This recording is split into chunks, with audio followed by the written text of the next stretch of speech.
ఓ నా భక్తుడా, నీవు పరాజయాన్ని చూసి ఎందుకు భయపడుతున్నావు? నీవు ఓడిపోతానని కాదు, ఇతరులు ఏమనుకుంటారో అని భయపడుతున్నావు.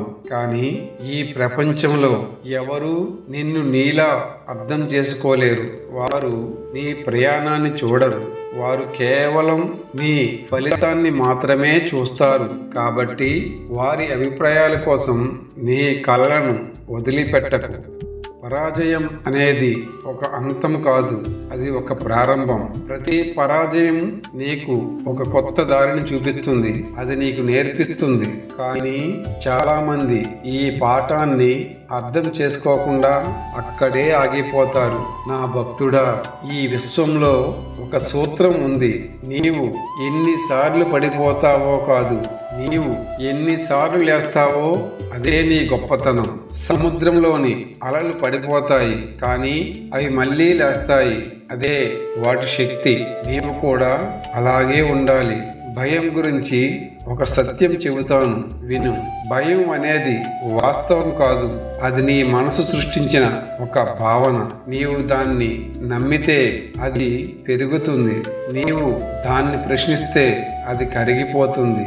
కాబట్టి భయాన్ని చూసి పారిపోకు, దాన్ని ఎదుర్కో. నీవు ఎప్పుడైనా ఒక చిన్న పిల్లవాడిని గమనించావా? అతడు పడిపోతాడు, మళ్ళీ లేస్తాడు, మళ్ళీ ప్రయత్నిస్తాడు. అతడు ఓటమిని ఓటమిగా చూడడు, అతడు దాన్ని ఆటగా చూస్తాడు. అందుకే అతడు త్వరగా నేర్చుకుంటాడు. కానీ పెద్దవాళ్ళు ఏం చేస్తారు? ఒకసారి పడిపోతే మళ్ళీ ప్రయత్నించడానికి భయపడతారు. ఓ నా భక్తుడా, నీవు నీలోని ఆ పిల్లవాడిని మళ్ళీ వెలిగించు. అతడి ధైర్యాన్ని తిరిగి తెచ్చుకో. అప్పుడు నీకు పరాజయం అనేది ఉండదు. కాలం గురించి కూడా ఒక సత్యం తెలుసుకో. కాలం ఎప్పుడూ నీకు వ్యతిరేకంగా ఉండదు, అది ఎప్పుడూ నీకు అవకాశాలను ఇస్తుంది. కానీ నీవు ఆ అవకాశాలను చూడలేకపోతే అది నీ లోపం. కాబట్టి ప్రతి రోజుని ఒక కొత్త అవకాశంగా భావించు. విజయం అనేది ఒక గమ్యం కాదు, అది ఒక ప్రయాణం.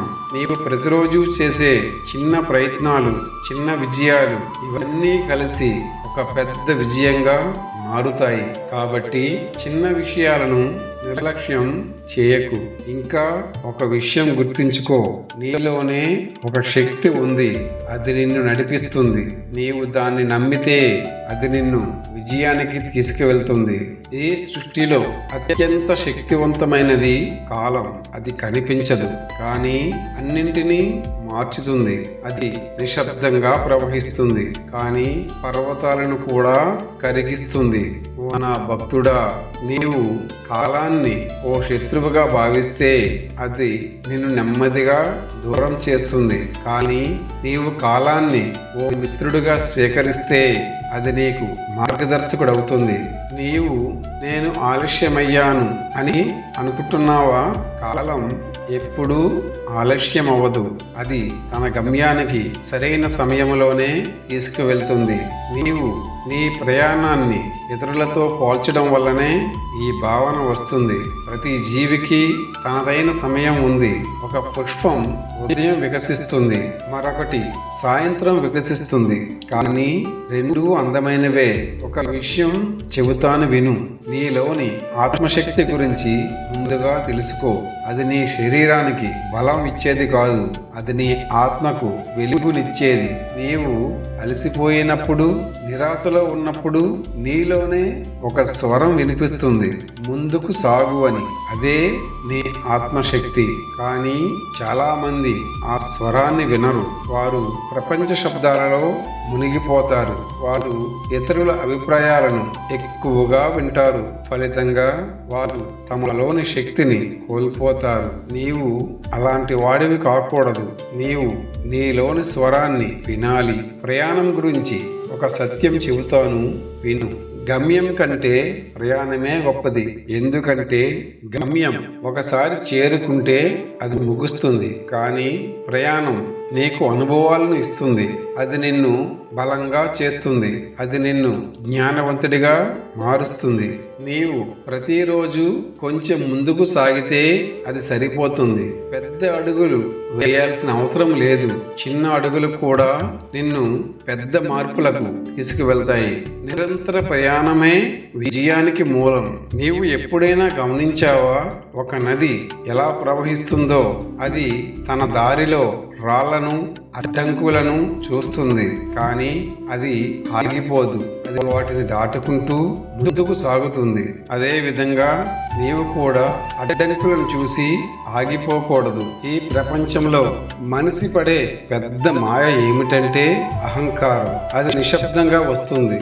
మొదట అది నీకు నీ గొప్పతనం చూపిస్తుంది. నీవు ఇతరుల కంటే గొప్పవాడివని అనిపిస్తుంది, కానీ అది క్రమంగా నీలోని వినయాన్ని కలిగిస్తుంది. అహంకారం ఉన్నవాడు ఎప్పుడూ ఒంటరిగా మారుతాడు. ఎందుకంటే అతడు తనను మాత్రమే చూస్తాడు. అతడు ఇతరులను అర్థం చేసుకోలేడు. ప్రేమను కోల్పోతాడు. కానీ వినయం ఉన్నవాడు అందరితో కలిసిపోతాడు. అతడు అందరి హృదయాలను గెలుస్తాడు. ప్రేమ గురించి ఒక సత్యం చెబుతాను, విను. ప్రేమ అనేది మాటలలో కాదు, అది భావంలో ఉంటుంది. నీవు ఎంత గొప్పగా మాట్లాడినా నీలో ప్రేమ లేకపోతే ఆ మాటలకు విలువ ఉండదు. కానీ నీవు సాదాసీదాగా మాట్లాడినా నీలో ప్రేమ ఉంటే అది హృదయాలను తాకుతుంది. అహంకారం అనేది ఒక గోడ. అది నిన్ను ఇతరుల నుండి వేరు చేస్తుంది. కానీ వినయం ఒక వంతెన. అది మనుషులను కలుపుతుంది. కాబట్టి ఎప్పుడు వంతెనగా ఉండు, గోడలా ఉండకుండా. నీవు ఎప్పుడైనా గమనించావా? ఒక చెట్టు ఎన్ని ఫలాలతో నిండితే అది అంత వంగుతుంది. అదే వినయం. నిజంగా గొప్పవాడు ఎప్పుడూ వినయంగా ఉంటాడు.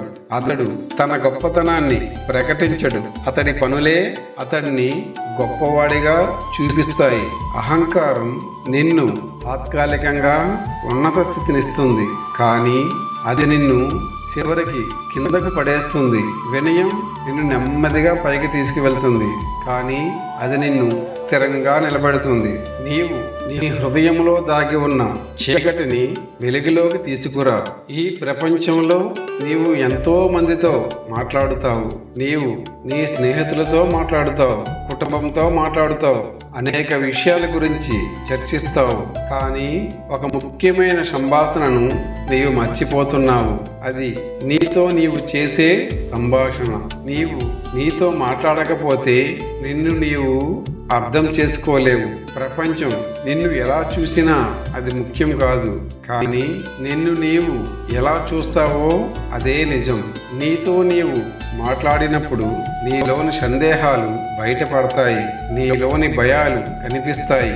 అప్పుడు నీవు వాటిని పరిష్కరించగలవు. కాలం నీకు పరీక్షలు పెడుతుంది. అది నిన్ను పరీక్షిస్తుంది, కానీ ఆ పరీక్షలు నిన్ను కూల్చడానికి కాదు, నిన్ను బలంగా చేయడానికి. కాబట్టి ప్రతి కష్టాన్ని ఓ పరీక్షగా స్వీకరించు.